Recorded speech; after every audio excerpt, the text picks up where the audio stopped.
예. 안녕하십니까 국민 여러분. 자, 오늘은 심동보 제독의 실전 이야기 새로운 장소에 왔습니다. 심동보 제독님 나오셨습니다. 예, 안녕하십니까. 예, 제독님 어떻게 잘 지내셨습니까? 예. 오늘 우리는 어디에 와 있냐면요, DX 코리아. 지금 국방 최첨단 무기 전시회를 왔습니다. 네, 방위산업 와서 방위산업 전시회를 보면서 제가 방송을 하는데, 여기 오늘 하루 종일 둘러보니까 한화, 현대 로템, 각종 기동 장비들, 그리고 카이, 지금 한국항공운輸산업 장비들, 이런 여러 가지 장비들, 최첨단 국산 또 중소기업 장비들이 많이 이렇게 있더라고요. 예. 돌아보시니까 어떻게 과거 군생활 제가 깜짝 놀랐습니다. 예. 그 등록할 때 벌써 그 QR 코드 옛날에 다 찍어냈거든요. 이렇게 수기로. 그래서 QR 코드 찍어가지고 바로 이렇게 등록하는 것부터가 벌써 이게 시스템이 입구에서부터 틀려요. 그래서 쭉 대충 보니까 지상 장비, 그다음에 공중 장비. 기동 장비, 그 다음에 C4I 체계, 등등 해가지고, 거의 해상 무기 체계 빼고는 거의 대부분 다 망라되어 있는 것 같습니다. 근데 말대로 굉장히 첨단화된 것 같아요. 해상은 저기 부산에서 하는데. 부산에서 해요. 배를 여기까지 가지고 올 수가 없으니까. 여기는 육상하고 주로 이제 육군에서 쓰는 항공기, 헬기, 무인기, 이런 것들하고 소총, 각종 비무기 체계, 전투 지원 장비들, 그런 부분들이 이제 쭉 있는데, 이거 오늘 우리가 뉴스를 보니까는 북한 철도에 최소 27조가 든다. 근데 일단 착수비로 6,400억을 쓴다. 이런 기사가 나오더라고요. 그게 어제죠. 국무회에서 14 판문점 선언, 4.27 판문점 선언에 대한 국회 비준 동의안을 의결을 해가지고 국회로 보냈단 말이에요. 거기에 예산이 나와야 될 거 아닙니까? 그걸 추진하려면 그런 예산이 명시하게 돼 있는데, 제가 보기에는 내년도 정도 예산만 이렇게 한 거예요. 그러니까 그 정도 비준 동의안을 요청할 정도면은 최소 한 5년, 좀 길게는 한 10년 정도 분량의 예산을 내는 게 맞아요. 그러니까 예산 규모가 워낙 크니까 국민들이 좀 의아하게 생각할 수도 있고, 국제사회에 지금 대북 제재를 하고 있는데 그게 전혀 어울리지가 않아요. 그러니까 최소한 줄여가지고 언론 보도에 미끼 예산이다. 어디 낚시 미끼 던져가지고 미끼 알잖아요. 낚시 미끼 예산이라는 이야기 나올 정도로 살짝만 한 거예요. 그러니까 어떻게 보면 약간 좀 기만성이 있는 거예요. 그러니까 이거 하여튼 그렇게 했는데, 이게 제가 이거 탁 드는 순간에 오늘 방산 전시회 와서 느낀 게, 방위산이 굉장히 어렵잖아요, 지금. 이게 무한 출할 경쟁에다가 영업 이익률도 제가 알기로는 한 3% 정도밖에 안 되는 거라고. 전체 방위산업체의 평균 영업 이익률이 예전에는 한 몇 년 전만 해도 한 최소한 6, 7% 정도로 보장을 해줬단 말이에요. 근데 지금 그게 안 되는 거예요. 그러니까 굉장히 열악한 거야. 그죠. 원래 방위사업법에 보면은 마진율을 9%로 이 보장을 정해져 있는데, 지금 업체들 물어보니까 대기업이 한 3% 되고 중소기업은 1%가 안 되는데. 그리고 특히 조한 방위산업 같은 경우에는 마이너스예요. 적자. 그리고 그거는 어제 오늘 얘기가 아니고 조한 방위산업 시작한부터 현재까지 거의 한 30년 동안 즉 흑자난 지 거의 없어요. 그렇게 열악한 방위산업을 옛날 전문화 계열화 제도로 해가지고 방위산업을 정부에서 육성을 했어요. 그거를 제가 알기로는 한 80년대 중반에 그걸 완전히 그 제도를 없앴어. 없애면서 소위 무한 출혈 경쟁 시스템으로 바꾼 거예요. 바꾸다 보니까 영업이익이 훨씬 내려가 버리고, 그러니까 이 첩첩 삼중으로 주기업이 어려우면 밑에 하청 쭉 있지 않습니까? 더 어려운 거예요. 그죠. 그러면서 이게 전체적으로 방위산업 구조가 굉장히 열악하고 경쟁력을, 왜냐면 자기가 생존을 못 하는데 방위산업 경쟁력을 더 높일 수가 없어요. 그리고 그걸 또 수출로 연결해가지고 국부를 창출하기는 굉장히 무리가 있단 말이야. 그러면 이런 막대한 예산을, 수십조, 예를 들면 100조, 200조, 이렇게 드는 예산을 북한에 도와주는 예산을 방위산업에 좀 신경 쓰라 이거야. 제 생각에 육성을 하고. 지금 보니까 K2 전차 같은 경우는 더 이상 추가 생산을 안 한다고 해가지고 생산 라인이 지금 단종되면은 그 생산 라인을 유지를 못한다고 그러더라고요. 그게 잘못된 거예요. 예, 아니 그러니까 우리나라 전차 기술 유지를 위해서라도 조금 더 많이 사줘야 되고, 그리고 그 사실은 뭐 지금 한국의 항공우주 산업이나 이런 데도 수리온 헬기 같은 경우도 지금 추가적으로 이 물량이 없으면은 생산 라인 유지가 어렵다. 그리고 뭐 FA50도 보니까 최종 납품이 이제 끝났더라고요. 그리고 다른 장비들도 보니까 거의 이제 물량들이 다 끝나가고 예. 지금 문제가 많더라고요 지금. 아 그게 진짜 지적을 잘 하시는데 지금 그 예를 들면 K1 전차 하나를 그 연구 개발해가지고 양산을 할 때까지 엄청난 그 노력을 하고 국가 예산 그 들어가는 거 아니에요. 그리고 힘들게 그 생산을 하고 그 라인이 있지 않습니까? 생산 시설이. 그다음 기술 인력. 그런 막대한 게 수십 년 쌓은 노하우를 이제 물량이 없다 이거야 앞으로. 그러면 K1 전차를 더 이상 군에 소요가 없다 해서 그거 줄이면 안 돼요. 왜냐면 그거는 그러면 그 힘들게 수십 년을 걸쳐서 개발한 그게 고기술, 첨단 기술과 그다음 생산 시설 날아가는 거예요. 저 그렇게 그 바보 같은 짓이라. 정부는 그런 거 잘 봐야 돼요. 예를 들면은 일본의 잠수함을 일본 같은 게 잠수함을 건조를 하지 않습니까? 그러면 잠수함 수요는 뻔해요. 일본도. 그러면 어느 정도 하면은 다 충족했다 이거. 그 잠수함 필요 없다. 일본 해상자위대 잠수함 필요 없다. 뭐 그럼 잠수함 생산하는 시설을 조금 전처럼 그 말씀처럼 우리처럼 그 생산 라인을 다 폐쇄할 거냐? 그럼 기술 인력도 없앨 거냐? 이거 바보 같은 짓이라. 그래 일본은 어떻게 하느냐 하면은 가와사키 조선소하고요. 미쓰비시 조선소 두 곳에서 잠수함을 생산을 해요. 건조를 하는데 잠수함 수명이 최소한 30년을 쓰잖아요. 한 17년 되면 도태시켜요. 그러면 그걸 치장을 한다고. 그럼 유사시에 그거를 운용을 안 하다가 진짜 유사시에 뭐 예를 들면 전쟁이 났다. 잠수함이 필요하다면 그거 살리 쓰는 거예요. 근데 운용을 안 하고 딱 시장을 해놨고 운용을 그 사람이 안 들어가잖아요. 예산도 필요 없고. 대신에 잠수함은 계속 건조를 해요. 미쓰비시 조선소에서 한 척 하면은 다음에는 가와사키 조선소하고 이런 식으로 교호로 해서 계속 그 생산 시설과 기술 인력을 유지를 한다 이거야. 그럼 결과적으로 국가가 투자를 한다는 거네요. 당연하죠. 국가가 거기 방위 산업은 국가 보유를 위해서 하는 산업이지 않습니까? 일반 산업과 틀린다 이거야. 그럼 국가 정책적으로 받쳐줘야 돼요. 안정적으로. 그런데 일본은 그렇게 하는데 잠수함 하나도 우리는 무한 출혈 경쟁에서 필요 없으면 그냥 샷다운이라. 대표적인 게 원전이야 원전 탈원전 하면서 원전을 있는 것도 폐쇄하고 그랬지 않습니까? 그러니까 원전의 그 고기술 인력, 그다음에 원전을 생산하는 그 생산 라인 이게 죽는 거예요. 신문에 언론에 매번 보도가 됐지 않습니까? 그럼 그 기술진들이 전부 다 중국으로 넘어갈 거 아닙니까? 그것도 어떻게 됐든 간에 그게 이제 그럴 가능성도 있죠. 하지만 이거는 국가 이 기관 산업은요. 또 그 국가 안보와 관계되는 이런 거는요.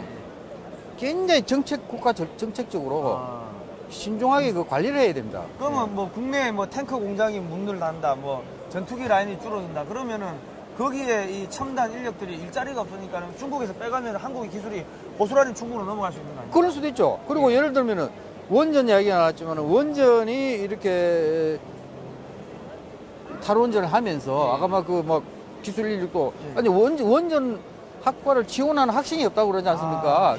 그래 되면 뭐가 문제시냐면 정부에서 문재인 정부에서 작년에 특히 북한에서 SLBM 잠수함 발사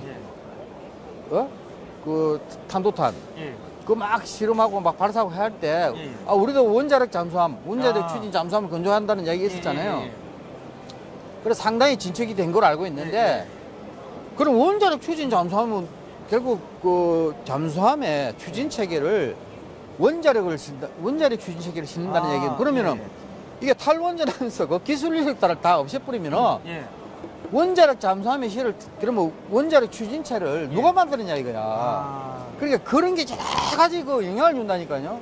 그러니까 결과적으로는 탈원전 하면서 그게 안보에까지 나쁜 영향을 준다는 거죠. 그러니까 그걸 굉장히 종합적으로 검토를 해서 신중하게 해야 된다는 거예요. 그러니까 예전에는 보니까 그 박정희 대통령 때는 그 청와대에서 그 제2경제비서관실을 만들어놓고 직접적으로 이 방위산업 육성을 이렇게 신경을 썼다. 거기는 막 대단한 거를 의지를 가지고 했죠. 그러니까 지금도 이 정권이 바뀔 때마다 이 방위산업 비서관실을 만들어가지고 이 방위산업을 대통령이 직접 컨트롤하고. 당연합니다, 당연합니다. 뭐 그렇게 했으면 좋겠는데, 그러니까 우리가 이제 무기를 하나 미국에서 사오면은 우리도 야 기술을 얼마치 달라, 뭐 혹은 뭐 우리 제품을 얼마치 사가라, 뭐 이런 협상을 하지 않습니까? 그리고 우리나라도 다른 나라한테 물건을 이게 한국의 방산 제품을 팔려고 하면은 그쪽 나라에서 야 돈이 없으니까 우리나라 광산을 뭐 가져가라든지 뭐 혹은 뭐 우리나라에다가 뭐 학교를 지어달라든지 여러 가지 요구 조건이 이제 많아지는데, 그런 거를 종합적으로 컨트롤하고 이 묶어가지고 뭐 정보 수집부터 해가지고 그런 전략을 짜고 지휘를 하는 게 방사청이나 국방부만으로는 힘들다는 거죠. 힘들죠. 왜냐면 청와대에 온갖 비서관이 많이 생겼잖아요. 청와대 인원이 거의 1000명 가까이 지금 많이 늘어났잖아요. 실제 뭐 일자리 비서관, 무슨 비서관, 뭐 하여튼 하는데 제가 알기로는 방위산업을 관리하는 비서관은 없어요. 그러니까 방위산업 아마 국방비서관실에서 뭐 이렇게 하는 것 같은데, 국방비서관실에서 그게 육해공무원 전체를 하는데 비서관 합에다가 저 행정관, 육해공무원 대령급 장교들 그 파견 나간 행정관이 있거든요. 그래도 그거 4명 아닙니까? 그거 뭐예요? 그러니까 이 국방비서관은 전투를 어떻게 할 거냐, 뭐 이런 것들, 이제 군의 군사력 증강 이런 것들하고는 연관이 있지만 방위산업 수출이라든지 이런 거는 사실 조금 이 전문성이 떨어지는 거잖아요. 그렇죠. 그러면 이거를 산업적으로 수출 산업으로 육성을 하려면은 그러면은 그 방위산업 전문 비서관이 있어야 될 거 아닙니까? 그렇죠. 그래야 되고 지금 방위산업 최근에 그 방위산업청장이 바뀌었잖아요. 제가 알기로는 그 감사원 사무총장인가 뭐 하신 분이 간 걸로 알고 있어요. 근데 그분은 감사에 대해서는 아주 전문가죠. 그리고 굉장히 유능하신 분들은 저도 알고 있어요. 하지만 아무리 유능해도 이 방산 분야는 굉장히 그 전문성이 필요해요. 군사력 운용 개념도 알아야 되고 무기체계도 알아야 되고 또 각 군의 그것도 알아야 되고, 이게 굉장히 그 종합적으로 해가지고 이게 노는 건데 감사 주로 한 분이 그런 거 많이 알겠느냐? 너는 굉장히 저래가지고 저 어떻게 할까? 그 용어라도 제대로 못 알아듣는 분이 방위산업을 전부를 그걸 관리가 가능할까? 솔직히 의문이 들어요. 근데 뭐 또 여러 가지 파악해서 잘 하겠지만은 조금 방위산업의 그 전문성에 비하면은 좀 약하다. 뭐가 그 인원이 그거밖에 풀이 없느냐 이런 생각 들어요. 그리고 지금 대한민국 조선산업이 상당히 지금 어렵습니다. 이 혹시 조선산업을 살릴 수 있는 뭐 비책이 있겠습니까? 조선산업은 지금 거의 망해간다고 보면 좀 심한 말로. 왜냐면 이게 이제 한계에 온 거예요. 왜냐면 그 며칠 전에 현대중공업 사장이 언론에 그 공개를 해버렸죠. 그 하나의 그 회사 경영 비밀일 수도 있어요. 그 현대중공업 임직원들 평균 뭐 월급이 얼마다. 그 다음에 그 중국하고 비교하고 일본하고도 비교된 게 나오는데 우리나라 턱없이 높아요. 그러니까 워낙 인건비가 비싸기 때문에 임금비가 싸면서 그 원가가 싸잖아요. 임금비가 절대적으로 원가에 차지하는 비중이 크지 않습니까? 그러니까 성과가 높을 수밖에 없어요. 그러면 똑같은 배를 만드는데 중국은 예를 들면 1000억에 만드는데 현대중공업은 뭐 인건비하고 다 계산 최소한 직접 재료비하고 원가 이건 하나도 안 붙여도 막 2천억이 돼야 이거 배를 만들 수 있다 그러면 같이 입찰 붙이면 경쟁이 안 되는 거예요. 그러니까 이게 수주가 안 되는 겁니다. 그러니까 중국한테 다 뺏기는 거야. 그렇잖아요. 당연히 원가 그렇기 때문에 이거를 그거는 뭐 민간 분야에 임금까지 제가 이야기하기는 좀 주제는 없는 얘기일 수 있고요. 이거 뭔가 모색을 해야 돼요. 그러면 이제 제가 알기로는 특수선 분야, 그러니까 군함, 방위산업 이쪽에 많이 좀 경영 비중이 많이 높아진다는 이야기도 듣고 있어요, 제가. 아, 근데 지금 이 보니까는 이게 뭐, 이 조함, 그 군함을 건조하는 이런 산업들은 거의 마이너스인데, 이걸 좀 대대적으로 이 경쟁력 있게 살려면 우리나라도 이제 현재 항공모함 건조할 때가 되지 않았습니까? 제가 볼 때는 항공모함 뭐 예를 들어 한 3만 톤급 정도 하면은 뭐 얼추 한 뭐 호위함까지 하면 한 20조 원 가까이 드니까, 그리고 또 항모 해군 같은 경우는 함정 한 척을 작전 나가면 한 척은 훈련을 하고 한 척은 수리를 하고 하니까 그렇죠. 세 척의 함정이 하나의 팀으로 움직이니까 항모 전단 하나를 운영을 하려고 하면 기본 3개는 만들어야 된다는 거 아니에요? 그렇죠, 그렇죠. 하나 만드는데 얼추 한 20조 들면은 한 5, 60조 원 가까이 되는 돈을 조선산업에 쏟아부어 버리면은 그게 뭐 아주 뭐 일시적으로나마 이 조선산업이 죽어가는 거를 이게 살릴 수 있지 않겠습니까? 예. 근데 하여튼 지금 정식으로 항공모함이라 할 수 있는 군함은 없어요. 현재 한국에. 뭐 독도함이라든가 그런 게 이제 상륙 수송함, 대형 상륙 수송함으로 분류되어 있을 거예요. 그건 저 전투함이 아니에요. 그죠, 그런 저 개념을 하는데 한국 해군에 항공모함은 없는데 이게 오래전에 1995년에 제가 저 국방부 있을 때 국방부 21세기 및 통일 대비 국방태세 발전위원회라는 게 있었어요. 장관 직속으로. 그게 이제 약칭 21세기 위원회라는 게 있었는데 거기에서 연구를 해가지고 장관 보고하고 그 일부는 저 국방부 기본정책서라든가 그 관련 기획서에 이제 반영도되기를 했는데 그게 연구 95년이면 지금부터 몇 년 전입니까? 23년 전이지 않습니까? 이미 거기에 한국 해군의 항공모함 세척이 들어있어요, 기획서에. 그러니까 그걸 쫙 분석한 거예요. 왜 항공모함 한 척이 의미가 딱, 그러니까 한 척 수리해야 되고, 한 척, 또 훈련하면서 대기해야 되고, 한 척은 실제 작전 나가야 돼. 그러면 세척 필요하단 말이야. 한 척이 필요하면 세척이 나와야 돼. 그 세척이 들어있어요. 그럼 한 척이 나오려면은 그걸 또 호위하는 함정들. 이지삼도 있어야 되고. 스크린십이라는데 그게 뭐 이지삼도 들어가고, KDX2도 들어가고, 중잠수함. 그 요즘 3,000톤급 잠수함 지난번에 진수식 연계 뭐 하다가 한다는데 그게 곧 진수하지 않습니까? 하여튼 그런 잠수함. 이런 게 종합도 들어가는 거예요. 그러면 이게 이제 어마어마한 규모가 되는 거예요. 거기에 있어야 그 정도 돼야 저쪽에 이제 필요하면은 뭐 남중국해에서 미군, 미해군, 일본 해군하고도 연합작전이 되고 미국의 인도 태평양 전략에 우리가 실질적으로 기여를 할 수 있는 거예요. 그러면 상당히 그 한국이 잠수함, 항모전단만 갖고 있더라도 미국이 한국한테 야, 좀 뭐 좀 도와달라 이런 이야기를 많이 하겠네요. 그럼 많이 할 수 있죠. 도와주면서 뭐 우리도 반대급부를 받아야 될 거 아닙니까? 그러면 뭐 예를 들어서 뭐 한국의 제품을 중국산 빼고 한국산 제품을 좀 더 한 1,000억 달러치 더 사주라 뭐 이런 이야기도 할 수가 있고. 그러니까 우리 그 입지가 높아지는 거죠. 높아지면서 대미 관계도 우리 국익에 더 부합되게 미국을 우리가 할 수 있는 거죠. 그러면은 그렇게 최첨단 항공모함을 만들면은 한국의 조선산업의 기술력이 높아집니까? 어떻게 됩니까? 당연히 높아지는데 항공모함 건조에는 우리 지금 현재 기술력으로도요 충분해요. 제가 현대중공업에 그 근무를 제가 했기 때문에 충분해요. 그러니까 지금은 뭐 사실은 항공모함 만드는 것도 엄청난 기술이지만은 우리 실력에 봤을 때는 그냥 뭐 슈퍼 가서 물건 사듯이 돈 주고 야 항공모함 찍어내 하면은 항공모함이 나올 수 있는 그 정도 기술력이 갖추고 있다는 거 아닙니까? 그렇죠. 그러니까 그만큼 기술이 높아진 거예요. 근데 대단한 기술을 가지고 있는데 이 원가가 이제 계속 주변국 경쟁국에 비해서 워낙 높으니까 그게 경쟁력이 떨어지는 거예요. 그러니까 이 조선산업 수주를 못하니까 물량이 없으니까 건조 물량이 없으니까 당연히 독거가 예를 들어 빈다든가 이런 문제.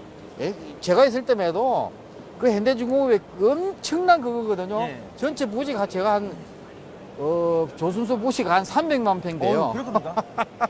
그 세계 최대 독거부터 해가지고 독거의 안에 막 꽉꽉 찼어요 배가. 건조하는 배가 30만 톤급 유조선부터 뭐 23, 뭐 등등 꽉 차있던 독거가 지금 많이 피어 있다는 거 아니에요. 안타깝네요. 그러면 예를 들어서 그 이지스함에 들어가는 레이더라든지 뭐 GPS라든지 뭐 여러 가지 그런 뭐 항해 장비들을 우리 업체들이 이렇게 납품을 해가지고 우리 항모 전단에 탑재가 된다면은 그런 기술력이나 실적을 가지고서 소위 말해서 상선용 조선 기자재 산업에도 치고 나갈 수가 있지 않습니까? 그럼요. 그러면 보니까 일본 같은 경우 뭐 JRC 그러니까 전 세계 레이더 이 산업에서 이 JRC라는 일본 저펜 레이더 컴퍼니인가요? 이 회사가 거의 한 90% 이상을 차지하고 있던데 예. 뭐 저 항해 장비 무슨 GPS 통신 장비 등등해서 그러면 우리가 한국에 항공모함 만들고 그런 것들을 항모전단에다 납품한 실적이 생기면은 우리 중소기업들이 그런 그 민간 상선용 레이더 시장이라든지 그렇죠. 뭐 통신 장비 시장이라든지 이게 치고 나가면은 없던 새로운 시장이 생기는 거 아닙니까? 그럼요. 그럼 이거는 정부가 투자를 해줘야 되는 거거든요. 그럼요. 그러니까 뭐냐면 지금 그 현대중공업이나 대우조선해양이나 또 한진중공업 이런 그 조선 업체는 군함을 만들잖아요. 그럼 거기에 들어가는 여러 가지 장비가 수백 가지가 있지 않습니까? 뭐 레이더부터 무기 뭐 미사일도 들어가야 되고 함포도 들어가야 되고 통신장비 이게 거의 대부분 국산화가 많이 됐잖아요. 아 그래요? 그러니까 예를 들면 여기 잠깐 보니까 여기 LIG 넥스원도 보이고 또 요 하나도 보이잖아요. 근데 여기 오늘 전시회 참가한 업체만 해도 거기에 납품하는 업체가 많아요. 여러분 LIG 넥스원 같은데 뭐 미사일도 만들잖아요. 함대함 미사일, 그죠, 유도탄, 그다음에 레이더, 그다음에 심지어는 전투체계. 그게 전투체계가 뭐냐면은 그 표적 정보하고 그다음에 그 무기체계하고 연동하는 거예요. 연동해서 완전 자동화로 이게 다 컨트롤을 하거든요. 그 전투체계. 그러니까 전투체계 최첨단 제일 비싼 게 우리가 이렇게 이지삼 얘기 들었죠. 그 이지삼이라는 거는 정확한 표현으로는 이지스 전투체계를 탑재한 군함을 이지스3이라고 그러거든요. 그러니까 그게 핵심의 이지스 전투체계예요. 그리고 완전히 그건 이제 대공, 대함, 수중 방어까지 또 공격까지 다 하는 거예요. 그러면은 그러한 시스템이 이제 그 정도 수준은 안 되지만은 우리도 상당한 그 수준의 전투 체계를 국내에서 생산해서 군함에 좀 탑재하고 있다니까요. 지금 보니까 KDX3 그 세종대왕급 외에 나머지 뭐 KD2 뭐 충무공 이순신급 그 밑에 함정들의 전투 체계는 거의 다 국산화 시켰더라고요 보니까. 우리 고속정 뭐 또 전투 체계. 우리 북한하고 저 고속정 비교가 안 되거든. 그죠, 북한은 전투 체계라는 개념이 없어요. 완전 수동식이야.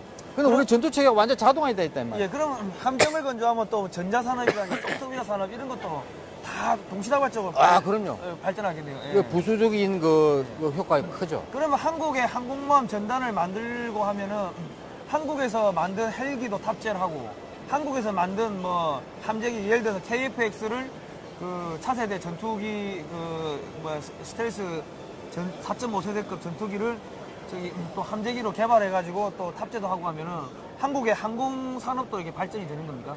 그럼요. 지금 저 배경에 카이가 있잖아요. 카이 보면은 지금 T-50 그 훈련기부터 저 T-50 훈련기는 상당히 그 고등훈련기죠. 고등훈련기죠. 미국 훈련 그 시장까지 수출하려고 하는데 그게 굉장히 중요합니다.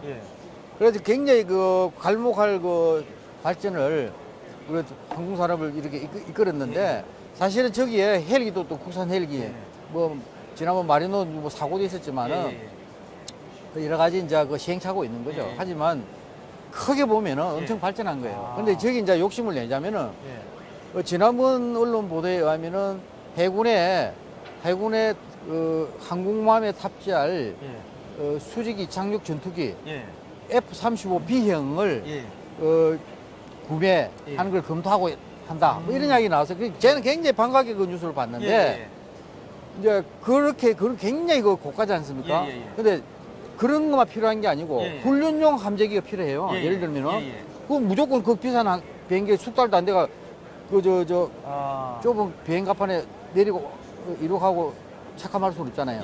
그러면 훈련용 함재기도 필요하다고. 전투기 T-50평에 예를 들면 그러면 T-50평 함재용 T50을 또 개발해야 돼요. 아, 함재용 T50. 그래가지고 훈련기로. 계속 운영하는 거예요.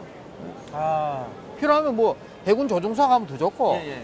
아니면 공군 조종사를 파견받아 하더라도, 예, 예.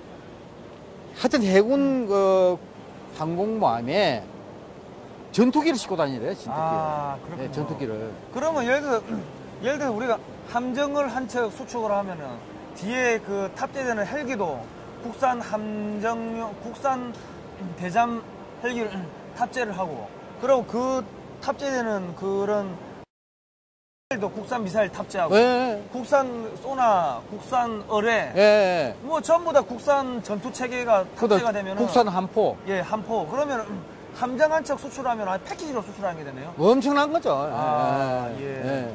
그러니까 그런 그 산업에 미치는 예. 그 효과가 예, 예. 굉장히 큽니다, 이거 방위산업. 아, 그렇군요. 그게 소위 예. 방위산업이 잘하면 예. 좀 쉽게 말씀드리면 황금알을 낳는 거기가 될 수 있다니까. 아, 그래서 저희가 이번에 예? 그 그리고 국제협력에 방위산업까지 많이 할 수 있잖아요. 예. 그러니까 지금 우리 저기 오래된 장비들은 우리 그 우방국들한테 주고, 그럼요. 그냥 뭐 싸게 주든지 고철값에 주든지 줘버리고 우리는 부족한 거는 또 사드리면 되겠네요. 예, 예. 그런 식으로 계속 밀어내기. 오래된 거는 뭐 한 15년, 20년 넘어가는 거는 뭐 저렴하게 주고, 우리는 새 거 사고, 그리고 우리 업체들은 부품만 수출하면 되는 거 아니에요?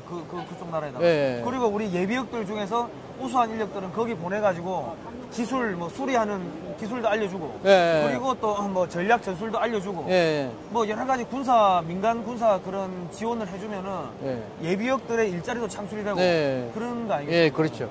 예. 그러니까 아까 제가 말씀을 드렸는지 안 드렸는지 모르겠지만 우리나라 지금 방위산업이 최저가 낙찰제로 가다 보니까 삼성의 그 에어컨을 사면은 삼성 AS 센터에 가야 되는데 최저가 낙찰제로 수리 업체를 정하다 보니까 엉뚱한 수리 업체가 낙찰돼가지고 나중에 수리하러 갔는데 못하니까는 다시 들고 오는 이런 일들이 발생을 하더라고요. 그게 지금 저 말씀 잘 하셨는데 방위산업을 관리를 하는데 워낙 일면 이해가 되는 측면이 있어요. 왜 방위산업 비리가 좀 있었잖아요. 그러니까 국민들이 내는 세금을 가지고 방위산업 육성하라고 돈을 줬더만은 엉뚱한 놈들이 그걸 예를 들면 했다, 챙겼다.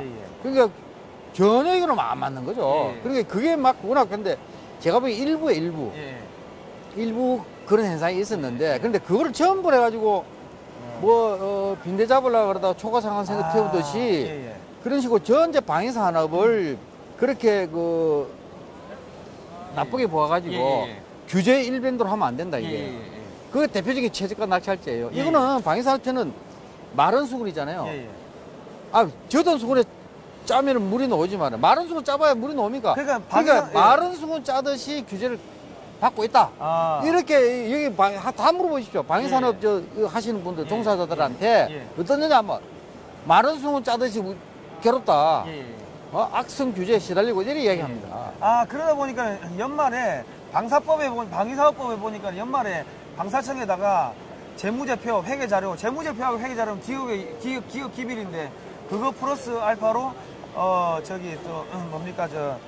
원가 자료 까지 제출을 해야 되는데 원가 자료 요구한 거는 꽤 오래됐어요. 한 10년이 다 돼갑니다. 원가 자료를 내놔라 이거야 기업에다가. 근데 원가 자료는 기업의 영업 비밀이에요. 그거 원래 특허 비밀입니다. 제품에 이게 원가가 세부적으로 어떻게 이게 구성되어 있는지 이거는 경쟁업체에 가면은 그 분석이 되잖아요. 그걸 방위산업청이 내놔라 이거야. 근데 지금 그대로 유지하는지 모르겠는데 엄청 반발했어요, 기업체에서. 그러니까 그렇게 돼버리면 사실 기업이 기밀이 다 유출되는 것도 있고 그렇게 투명하게 함에도 불구하고 이거를 비리산업이라고 하면은 이거는 문제가 있는 거 아닙니까? 그러니까 국민 여러분, 대한민국의 어떤 산업도 원가 자료, 재무제표, 회계 자료를 그 해당 관청에다가 제출하는 기업체는 없습니다. 없는데 지금 대한민국의 방산업들은 그렇게 하고 있는데 제가 볼 때는 이 제도가 이게 지금 뭐 시험 성적서 같은 경우도 국내에서 발급을 할 수 있는 기간이 없으니까 해외 나가서 발급을 해야 되는데 이게 10,000원짜리 하나 만드는데 발급 비용이 뭐 10만 원이 된다든지 배보다 배꼽이 더 큰 것도 있고 그리고 또 그런 비용들을 갖다가 그 방사능 원가에다가 포함을 안 시켜주더라고. 그러니까는 업체 마진율 9%에서 이것 떼고 저것 떼고 차포 떼다 보니까 마진율이 뭐 3% 미만으로 떨어지는. 그리고 지금 저 문재인 정부를 제가 또 나쁘게 이야기하는 게 아닙니다. 그런데 역대 정부가 그래요. 역대 정부가 진짜 나쁜 거예요. 그러니까 내가 한 가지 깜짝 놀랄 얘기를 해드릴게요. 구남이 예를 들면 진수를 하지 않습니까? 진수. 지금 저 3,000톤급 잠수함이 곧 진수를 한다고 그랬지 않습니까? 그러면 저게 이제 진수 후에 뭘 하느냐 하면은 그 무기체계를 이제 탑재를 다 해요. 그러니까 지금 배 껍데기만 만들어가지고 플랫폼만 배가 물에 뜨는 상태에서 하는 게 진수식인데 진수 물에 띄운다는 얘기 아니에요. 그 뒤에 뭐 저 군함에 따라 틀린데 아마 3,000톤급 잠수함을 진수한 후에 지금 정식으로 이제 해군에 인도할 때까지는 한 최소한 1년 내지 2년이 걸릴 거예요. 왜냐면 그동안 뭐 하느냐면 그게 무기체계를 탑재를 하고 그러다가 그걸 또 의장 이런 걸 다 해가지고 실내 의장 그 다음에 그거를 실제 다 나가서 시험 평가를 해야 돼요. 그렇군요. 시험 평가를 이게 제대로 성능이 나오는지 시험 하면은 예를 들면 1년 2년을 갖다가 해상에서 계속 시험 평가를 해야 된단 말이에요. 그냥 넘길 수가 없죠. 그리고 시험 평가를 해야 원래 계약서대로 이 성능이 나오는지 그러니까 그 발주는 정부에서 했지 않습니까? 정부 요구 수준이 맞는지 확인해가지고 사인해가지고 인수 받는데 자 그러면 군함이 해상에서 이제 항해를 하면서 시험평 한다 이게요. 사고 나면 어떻게 되죠? 예를 들면 군함이 예를 들면 충돌을 했다든가 뭐 상선하고 충돌을 했다든가 또는 뭐 암초에 뭐 걸렸다든가 해상 사고가 날 수 있잖아요. 그러면 그 사고 나면 어떻게 됩니까? 보험이 돼야 되잖아요. 보험. 일반 상선 다 보험이 없는 선박이 없어요. 그거 맞죠? 근데 해군은 해군에 인도되기 전에 조선소에서 그 시험평가 기간 중에 인도 지금까지 그 하는 운행할 때 보험 가입이 안 돼요. 그거를 조선업체에서 수없이 정부에 건의를 했다고. 이런 위험이 있기 때문에 보험을 넣어야 넣어. 그러면 보험 가입이 안 되면 정부가 보증 서라. 사고 났을 때. 그것도 안 해. 그러니까 한마디로 무보험 운행을 하고 있어요. 그것도 수십 년을. 그런 나라가 없어요. 그게 왜 그러냐, 정부가. 이게 무사한 일에 아주 대표적인 이거 악성 그 규제라니까요. 그렇군요. 할 일은 안 하는 거야. 왜? 조선소에 자기 돈으로 보험을 들겠다는데도 안 되네, 이게. 뭐 그 이유 중에는 뭐 군사 보안도 들어가 있어요. 일단은 그건 그렇고 지금 가장 그 심각한 게 우리 기업들이 아주 열심히 기술 개발을 하다가 실패하는 경우가 있는데 왜냐면 첨단 기술로 가면은 1cm의 변화를 주는 것도 엄청나게 많은 시간과 이 기술이 들어가고 예산이 들어가고 소위 말 기술의 축적 이런 것들이 필요한데 그러면 이제 짧은 시간에 무기 최첨단 세계 최고로 수준이 높은 무기를 만들어내라고 압력은 넣으면서 예산은 정말 적게 주고 기간도 개발 기간도 짧게 주고 하다 보니까 열심히 해가지고 무기 체계를 개발을 하려고 했음에도 불구하고 이 성능이 안 나온다든지 개발에 실패하는 경우가 있을 수가 있지 않습니까? 있죠. 왜냐면 이제는 우리가 세계 최고 뭐 수준에 올라왔는데 거기서 더 올라가려고 하면 거의 미국 같은 수준의 무기를 만들어내야 되는데 그러다 보면 사실은 뭐 개발비가 적다든지 뭐 연구 개발 기간이 짧다든지 그런 부분 때문에 실패할 수가 있는데 그러면 그거를 갖다가 그 소위 말해서 그 제재 대상, 그 부정당 제재 혹은 제재 대상 페널티를 때려버리더라고요. 너 왜 이거 방산 비리야? 돈 떼먹은 거 아니야? 떼먹었으니까 안 되는 거 아니야? 이런 식으로 이야기를 해가지고 업체들을 다 이게 징계를 때려버리는데 그렇게 해버리면은 누가 이 방위산업을 하느냐? 그 사례가 그게 뭐 지체 상금 이래가지고 뭐 그게 그 규모가 수백이에요. 그러니까 업체들이 지금 뭐 방위산업 했다가 신기술 개발한다고 했다가 실패해가지고 문 닫을 판이다 이런 업체들이 수없이 많더라고요. 그러니까 우리는 너무 그런 데 대한 그게 방위산업에 대해서 너무 지나칠 정도로 철저한 게 아니고 과도해요. 하여튼 그것도 그렇고 지금 그 감사원이 너무 과도하게 이 감사를 하는데 사실 감사원이 비전문가지 않습니까? 그러니까 감사원 저 문제가 있어요. 감사원 감사 때문에 어? 꼭 그냥 개인 쳐다보시도 아니 감사원도 그렇고 검찰도 그렇고 방위 산업이 있고 비리 산업이 돼가지고 전부 도둑놈인 것처럼 계속 들여다보고 수시로 자료 내놔라 압수수색하고 그렇게 하다 보니까는 이 수출 상담하다가도 업체에서 수출 업체에서 야 자료 좀 주세요 하는데 아 죄송합니다 우리 수사받고 있어가지고 못합니다. 이래가지고 수출이 안 되는 케이스가 허다하더라고요. 그러니까 제가 어느 정도 그냥 중소기업 중에 어느 업체가 이 첨단 제품을 만들었는데 수사받는다고 한국군에 납품을 못하니까 이게 중국 회사에 납품하니까 그게 중국군에 들어가 버리더라고. 그리고 뭐 한국군한테 납품하려고 만든 장비가 한국 정부가 뭐 수사한다고 방산비리 때려잡는다고 해가 수사한다고 한국군에 납품이 안 되니까 올스톱 돼버린 거지 행정이. 그러니까는 당연히 중국군으로 납품이 외국에서 그런 회사를 누가 그런 회사에다 발주를 하려고 그러겠어요. 예? 왜 자기 정부에서 지금 조사를 받고 있는 업체에다가 그죠, 아무리 그래도 잘못하면 이게 나중에 개런티도 안 되겠다. 그런데 조금 하면 조금 떨어지더라도 다른 데 돌리는 거죠. 그러니까 미국이나 유럽 같은 경우는 보니까 그 자국에서 이 제재를 뭐 비리 업체로 제재를 당한 업체는 아예 입찰을 못하게끔 틀어막아 버리더라고요. 그렇게 법으로 막아버리는데 한국에서는 방사청에서 무조건 자기들이 이제 면피를 하기 위해 가지고 뭡니까 저기 업체들을 갖다가 조금만 이상이 있어도 다 그냥 부정당 제재 막 페널티 때려버리고 야 억울하면 소송해라 이래다니까 업체들은 또 소송비 내야 되고 사실 이런 거는 문제가 있으면은 자꾸 덮어주고 야 뭐가 문제인데 뒤로 가가 살짝 물어보고 야 기술이 부족해 그러면 우리가 기술력 더 이렇게 해줄게 뭐 군에서 좀 도와주고 해가지고 미국은 보니까는 군에서 아예 대놓고 업체에 상주하면서 막 기술력도 개발할 수 있게끔 도와주고 뭐 실험도 할 수 있게끔 도와주고 이 민간군이 합동이 돼가지고 이 첨단 기술을 육성을 하더라고요. 예, 맞아요. 그리고 지금 또 아주 심각한 문제들 중에 하나가 이제 뭐가 있냐면은 이 첨단 기술을 흡수를 하는 게 그러니까 성능 개량 사업을 자주 안 하니까 그 업그레이드가 안 된다 그러더라고요. 자, 우리 오늘 야외에서 하다 보니까 뭐 우리 여기까지만 하고 뭐 또 다른 내용은 다음 시간에. 그럴까요? 지금 이제 마무리해야 됩니까? 그렇군요.